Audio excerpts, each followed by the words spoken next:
I am Mary, by the grace of God, Queen of England and Ireland. My reign began in the summer of 1553, a moment of triumph after years of uncertainty, yet the path that led me here was marked by trials that tested my faith and resolve. Born to King Henry VIII and his beloved first wife, Catherine of Aragon, I was the daughter of a queen who ruled with grace and dignity. But my father's desperate quest for a male heir turned my world upside down. My parents' marriage was declared void, my legitimacy stripped, and my beloved mother cast aside. I was branded a bastard, my title revoked, and my household reduced. Still, I held fast to my faith, as my mother had taught me, trusting that God would guide me. The years of humiliation hardened my spirit.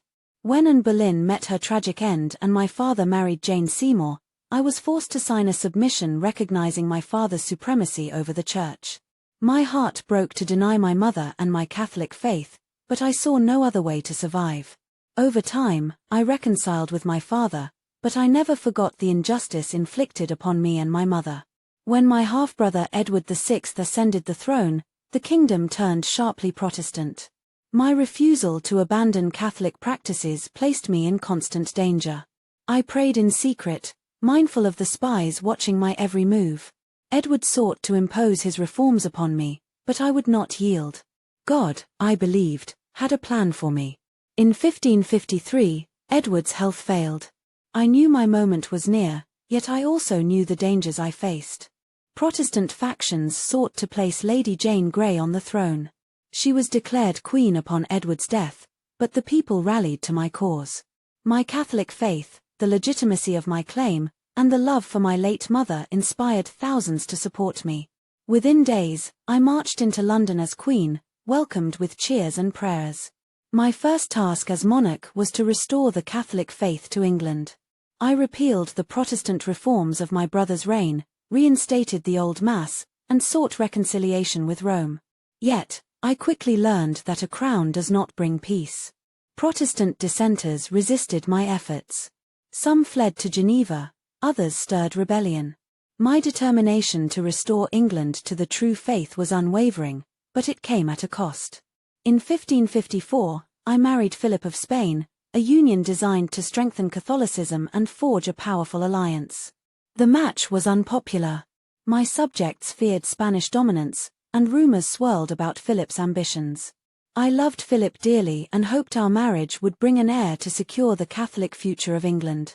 Alas, I suffered phantom pregnancies, and the joy of motherhood eluded me. Each disappointment weighed heavily on my heart. The rebellions, the heretics, the divisions among my people, they haunted my reign. I was forced to take harsh measures to root out heresy. The heretics burned at the stake were not punished out of cruelty but out of necessity, for their souls and for the unity of my kingdom. I was burdened by these decisions but resolute in my duty to God. By 1558, my health had begun to fail. The loss of Calais, our last stronghold in France, wounded my pride and my spirit. I saw the people turn against me, the hopes of my reign dashed. And yet, I do not regret my mission to restore England to the Catholic Church. I did what I believed was right, guided by the will of God. As I write these words, I know my time is short. My sister Elizabeth waits in the wings, ready to ascend the throne. She will undo much of what I have fought for, but I leave my fate in the hands of the Lord. History may judge me harshly, but let it be known, I ruled with a sincere heart, with faith as my guide, and with the hope of salvation for my people. I am Mary, Queen of England, and this is my truth.